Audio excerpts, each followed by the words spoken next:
Congratulation doctor Mohammad Yunus. আর এই খবর প্রকাশের পর যারা ডক্টর মোহাম্মদ ইউনুসের অনুসারী আছেন, ফ্যান ফলোয়ার আছেন, তাদের মধ্যে খুশির বন্যা।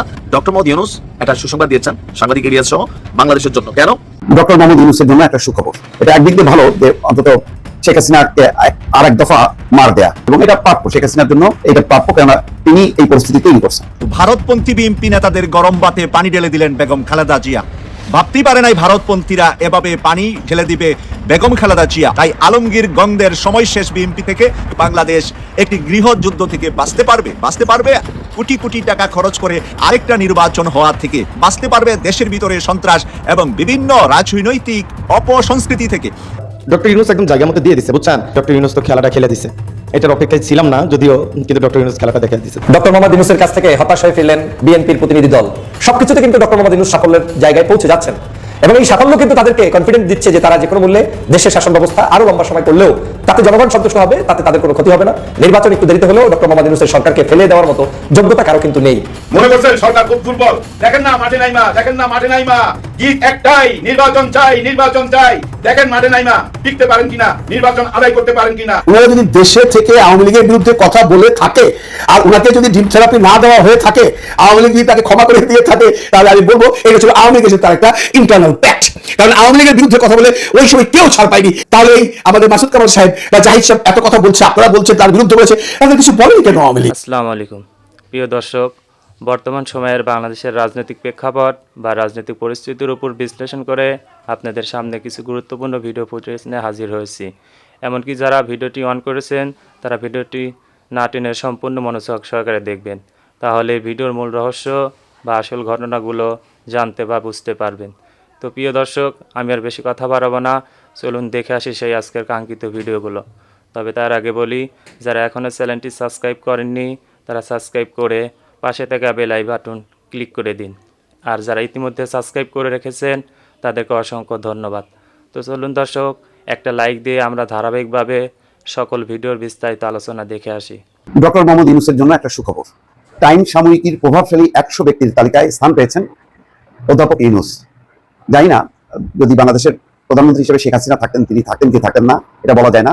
তবে এই খবরগুলো নিঃসন্দেহে শেখ হাসিনার জন্য অত্যন্ত বেদনাদায়ক এবং খুবই তাদেরকে মর্মাহত করবে।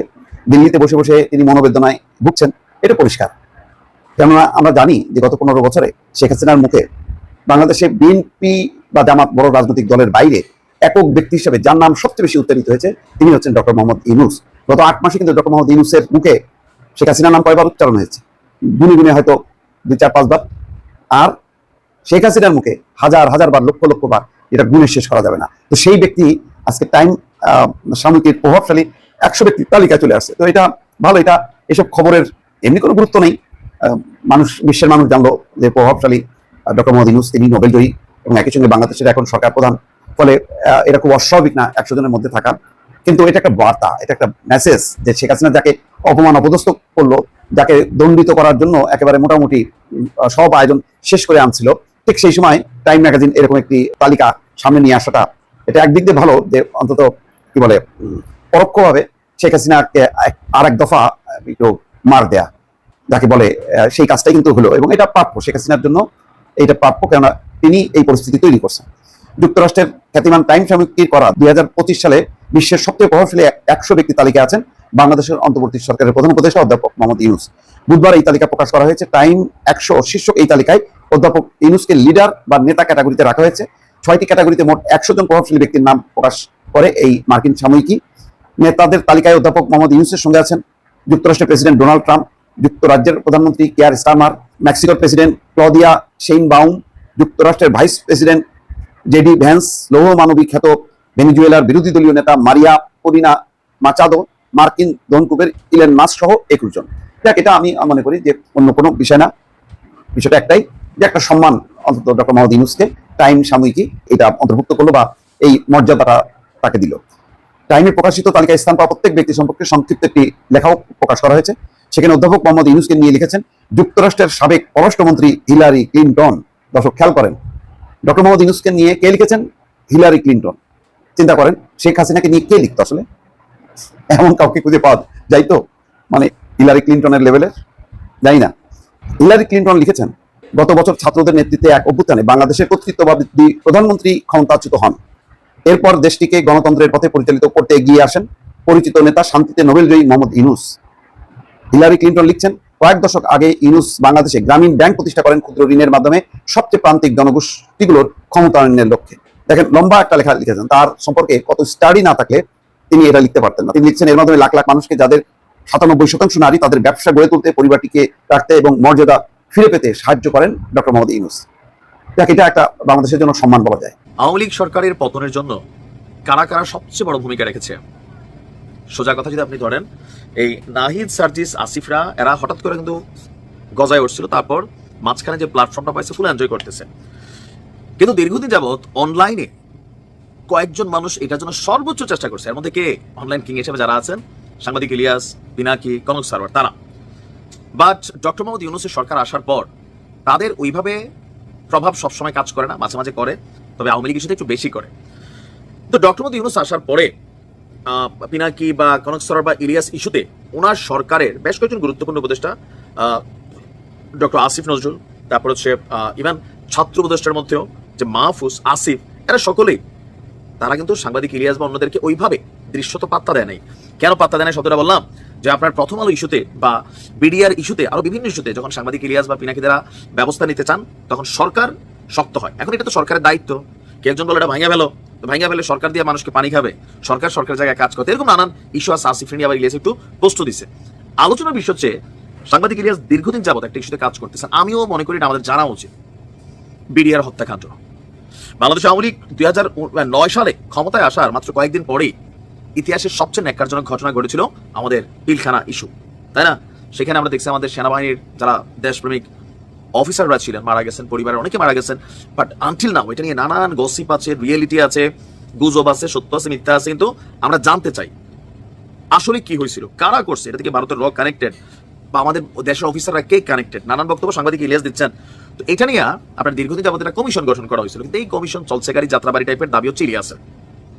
গত কয়েকদিন যাবত প্রেশার ক্রিয়েট করছেন। আজকে ডক্টর মোহাম্মদ ইউনূস একটা সুসংবাদ দিয়েছেন সাংবাদিক ইলিয়াস সহ ফুটাল বিডিআর পরিবারকে বা বাংলাদেশের জন্য। কেন? ডক্টর মোহাম্মদ ইউনূস বলছেন, বিডিআর হত্যাকাণ্ডের রহস্য উদ্ঘাটন করতেই হবে। আপনি এখানে একটা শব্দ খেয়াল করবেন, করতেই। এই প্রত্যয়, যারা বাংলা গ্রামার জানেন, এই প্রত্যয় কখন যোগ করি? আমি যাবই, যাই হোক ভাই আমি যাবো, আমি খাবোই, আমি খাবো, খাইতেও পারি, নাও খাইতে পারি, এটা মাইন্ড চেঞ্জের সুযোগ আছে। আমি খাবোই মানে কি ভাই, আমি খামোই, no other option, one and only option. Doctor Yunus বলছেন বিডিআর হত্যাকাণ্ডের রহস্য উদ্ঘাটন করতেই হবে। মানে কি পরিমাণ তিনি এটারে গুরুত্ব দিয়েছেন। পুরো জাতি তদন্ত কমিশনের দিকে তাকিয়ে আছে।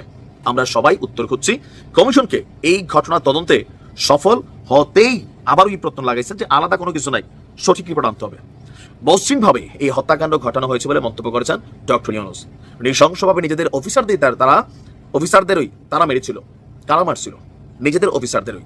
মানে আপাতত রাইট নাও আনটিল এখানে বিডিআর সদস্যরা এখানে মানে কনভিক্টেড আছেন, অপরাধ হিসেবে কিন্তু চিহ্নিত আছেন। বাট সঠিকটা কি, কেন, কি ঘটছিল, এগুলো জানার জন্যই তদন্ত কমিশন সরকারের পক্ষ থেকে সর্বোচ্চ সহযোগিতা করা হবে। যে কোনো মূল্যে এটার রহস্য মানুষ জানতে চায়। আমরা যে দেখি যে বিডিআর হত্যাকাণ্ডের ঘটনায় গঠিত তদন্ত কমিশনের সদস্যদের এসব নির্দেশনা দিয়েছেন প্রধান উপদেষ্টা।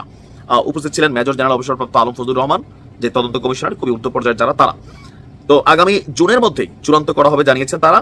যেহেতু 16 বছর আগের ঘটনা, অনেকের সাথে যোগাযোগ করতে বিলম্ব হচ্ছে, অনেকে দেশের বাইরে চলে গেছে, তো তারা এটাকে সমন্বয় করে তারা ট্রাই করছে।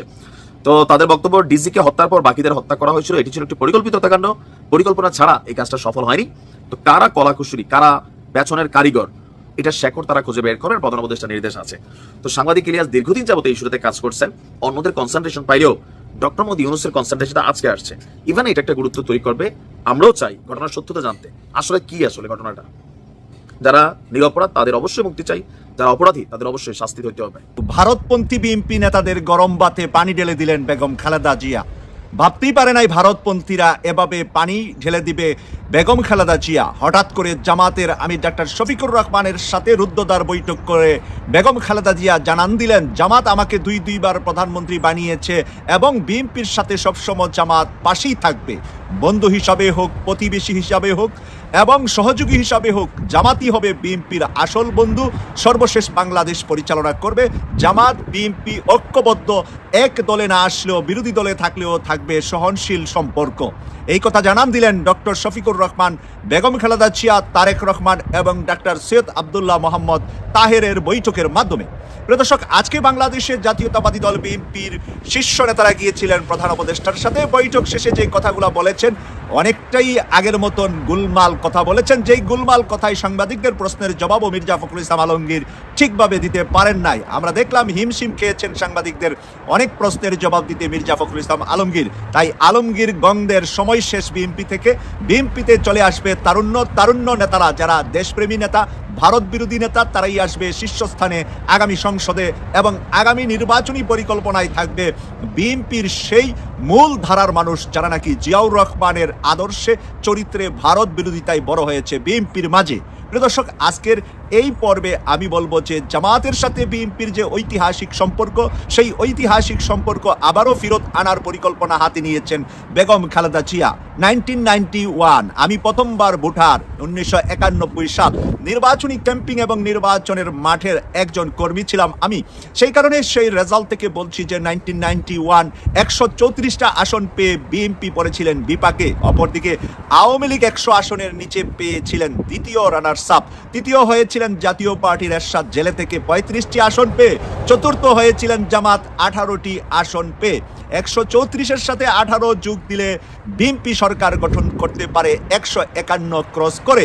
কিন্তু সেদিন জামাত কি সিদ্ধান্ত নিবে সেই কারণে বিপাকে পড়েছিলেন বিএনপি এবং আওয়ামী লীগ চেয়েছিলেন জাতীয় পার্টিকে সাথে নিয়ে, জামাতকে সাথে নিয়ে শেখ হাসিনা যেন প্রধানমন্ত্রী হতে পারেন 1991 সালে।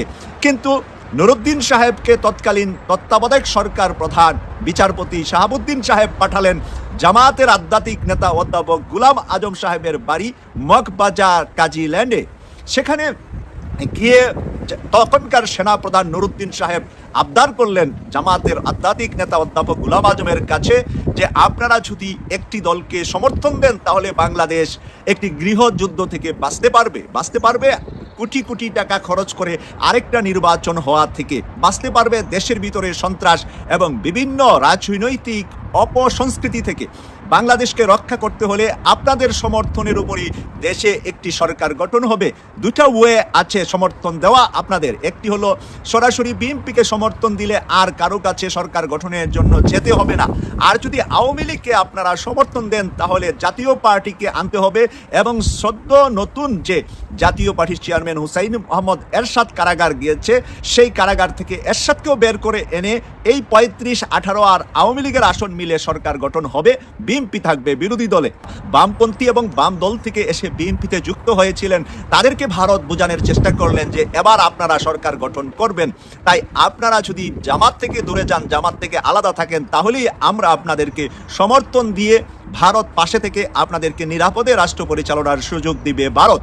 সেই পায়ে সেই কাদাতে পা দিলেন মির্জা ফখরুল ইসলাম আলমগীর সহ আওয়ামী লীগ মনা এবং আওয়ামী লীগ থেকে আসা বা বামপন্থী থেকে আসা ওই নেতাগুলা। আর সেখানে অসহায়ের মতো থাকলেন তারেক রহমান সাহেব লন্ডনে। তারেক রহমান সাহেব যতই বহিষ্কার করেন আর অব্যাহতি দেন দল থেকে, ততই সেটা আরও যেন ছোট ছোট আকারে বিভিন্ন জায়গা থেকে গেছু বের হয়ে আসছিলেন। আর সর্বশেষ সেই গেছু বের হয়ে আসা বন্ধ করে দিলেন বেগম খালেদা জিয়া নিজে হ্যান্ডেলিং করে।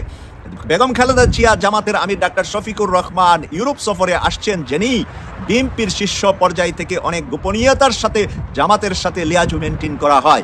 যে ইউরোপ সফর শেষ করে ইউরোপিয়ান পার্লামেন্টের বিভিন্ন অধিবেশনে, বিভিন্ন জায়গায় মিটিংয়ে জামাতের আমির ডাক্তার শফিকুর রহমান এবং নায়েবে আমির ডাক্তার সৈয়দ আবদুল্লাহ মোহাম্মদ তাহের সহ জামাতের শীর্ষ 5 জন নেতা, ইউকে থেকে 2 জন সম্মানিত ব্যারিস্টার সেখানে অংশগ্রহণ করেছেন। টোটাল 5 জন নেতা বিভিন্ন বৈঠক ইউরোপ শেষ করে গত 13 তারিখ রবিবার সন্ধ্যা লন্ডনের এক সাইটে একটি এয়ারপোর্ট, তার নাম স্টানস্টেড এয়ারপোর্ট গোপনীয়তার সাথে এসে নামলেন জামাতের আমির এবং নায়েবে আমির দুজনে। এই কারণেই এটা গোপন রাখলেন, কারণ পরদিন সকালে বেগম খালেদা জিয়ার সাথে তারা একটি গোপন বৈঠকে বসবেন। সেই বৈঠকে সিদ্ধান্ত নেবেন বাংলাদেশে আগামী দিনগুলো চলার জন্য জামাত বিএনপি যৌথভাবে থাকাটার বিকল্প নাই। প্রিয় দর্শক, ভিডিওটি কেমন হয়েছে? ভিডিও সম্পর্কিত কোনো তথ্য বা মতামত থাকলে কমেন্টে জানিয়ে যাবেন। আজকের মতো নিউজটি এখানে শেষ করছি, ফিরে আসছি পরবর্তীতে অন্য কোনো নতুন টপিকস নিয়ে। সে পর্যন্ত ভালো থাকবেন, আল্লাহ হাফেজ।